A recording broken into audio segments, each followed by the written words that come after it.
სასაც სოდნია თურმე ტირილი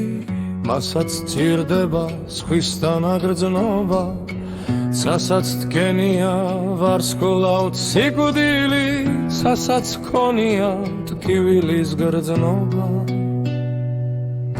უკიდე განოსდა უსასრულოს თუკი-თუკი-ვილი ასე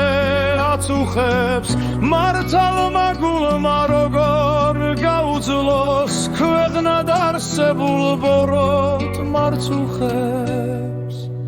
უსამართლობა ქვეყნის წამდები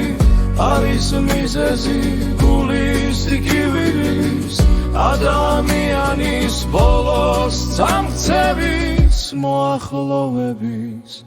ჟამის სიკვდილი